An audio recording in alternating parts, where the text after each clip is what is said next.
Today on Eagle Nation News, Nick Anderson reports on the civil rights activist Ida B. Wells. How has her contribution to the civil rights movement affected life for African Americans? Today marks the beginning of Black History Month. Madeline Moody dives deeper into the history behind this month later in the show.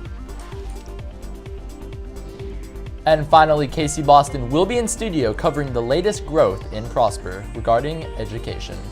All this and more today on Eagle Nation News.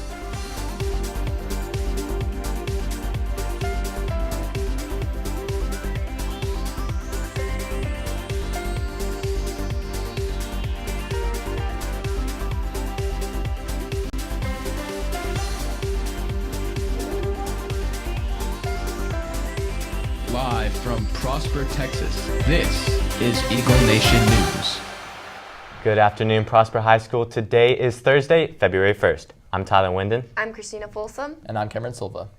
Today we start out with some more details concerning Mueller's investigation on possible interference from the 2016 election. Cameron? The House of Republicans voted to release a memo that contained classified information relating to the mystery of possible Russian interference in the 2016 election. The FBI have grave concerns for the possible release of the document, stating it may contain inaccuracies and omissions within it. Sources say they have never seen anything like it. The signs posted around the school say it all. Tomorrow marks the last day to order yearbooks. To order your yearbook, visit Miss Hamlin's room to pick up an order form or order online at jostens.com. Yearbooks are priced at $80. The civil rights activist Ida B. Wells served in a very prominent role during the movement for black equality. She saw the devastating harm in lynching and felt compelled to put an end to it. Nick Anderson reports. In our eyes when we joined together to sing it, but we still decided to sing it. We shall overcome. Ida B. Wells was a talented African-American journalist from Holly Springs, Mississippi. After the Civil War, during the Reconstruction era, a common practice in the South was lynching. Lynching was when a mob of white men would publicly kill men of color. Ida B. Wells took a brave stand against this practice when she wrote in her famous anti-lynching campaign, "A Winchester rifle should have the place of honor in every black home, and it should be used for that protection the law refuses to give." Later, in 1896, she formed the National Association of Colored Women, where they pushed for reforms in the South to gain suffrage and abolish Jim Crow laws. Working on behalf of all women as part of her work with the National Equal Rights League, Ida B. Wells called President Woodrow Wilson to put an end to discriminatory hiring practices for government jobs. She created the first African-American kindergarten in her community and fought for women's suffrage. Unfortunately, health problems plagued her the following year, when she died in 1931, leaving behind a legacy of a woman who had changed America forever. In our eyes when we joined together to sing it, but we still decided to sing it. We shall overcome. Thank you, Nick. After this commercial break, Madeline Moody has more on the origin story and direction of Black History Month. Young Life is hosting a Super Bowl watch party at 5 p.m. on Sunday, February 4th. The deadline to complete course applications is Friday, February 9th. There will be a crepe sale during all lunches on Friday, February 2nd. Prices will start at $1. The Health Science Qualification Questionnaire must be completed by February 7th with recommendations. The last day to purchase a yearbook is Friday, February 2nd. You may order online or see Ms. Hamlin.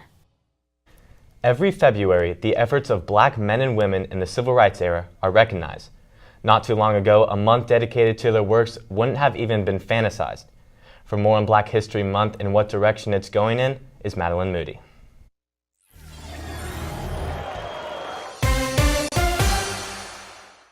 When Ford is president, it's the early to mid 1970s, and the civil rights movement has been going on now 15, 20 years, and there's this sense, or at least a wish, to believe that mission accomplished. Although Gerald Ford recognized Black History Month in 1976, the story of African American history began in 1915 when Carter Woodson founded the Association for the Study of Negro Life and History. The organization is committed to recognizing achievements by African Americans and, in 1926, sponsored a National Negro History Week, which grew into a month-long celebration that set the stage for Black History Month.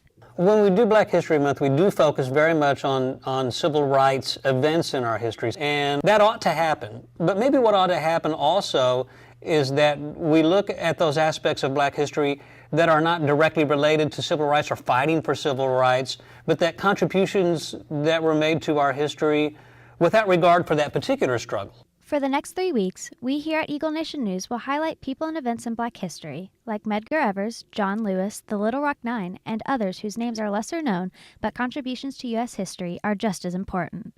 Black history doesn't end with the events of the Civil Rights Movement. Instead, history continues to be made daily through current events across the United States. Black Lives Matter is going to be in the history books. The Obama presidency is going to be in the history books.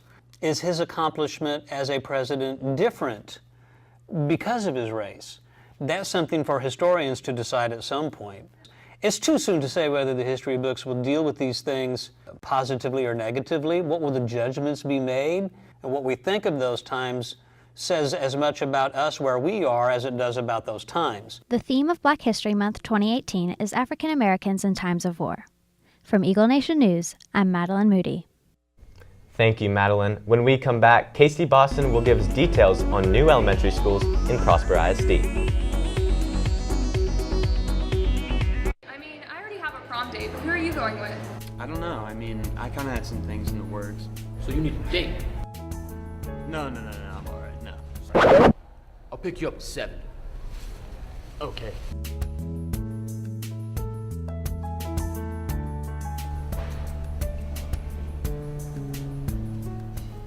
Guess I have a date.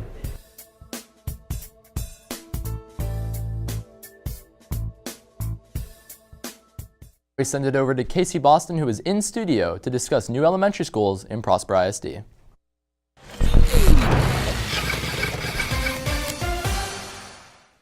Thanks, Cameron. Over the past year, many new buildings have been added and others have begun construction, like the new town hall, high school, and the stadium. Since Prosper is continuing to expand, there will be 2 new elementary schools being added to Prosper, one of which is located on 380 in Preston and has a $23.5 million price tag. Although it will technically be in Frisco, it will be a part of the Prosper Independent School District. The other new elementary school will be near Light Farms, and both are scheduled to open this fall. Now be sure to follow our Twitter at Eagle Nation News for news, polls, and updates, and check out our website, eaglenation.net, to watch previous episodes. Back to you guys at the desk. Thank you, Casey. Now we send it over to Max Hamilton in the Eagle Zone with a quick sports update.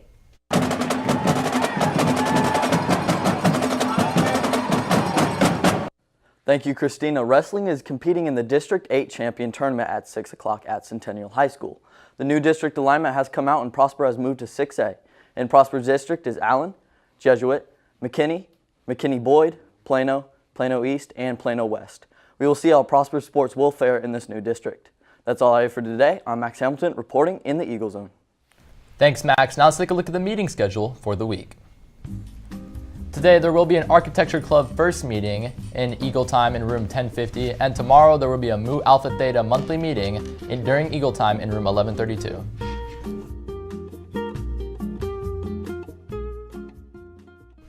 Well, that's going to do it for our show today. For Eagle Nation News, I'm Cameron Silva. I'm Christina Folsom. And I'm Tyler Winden. Live long and prosper.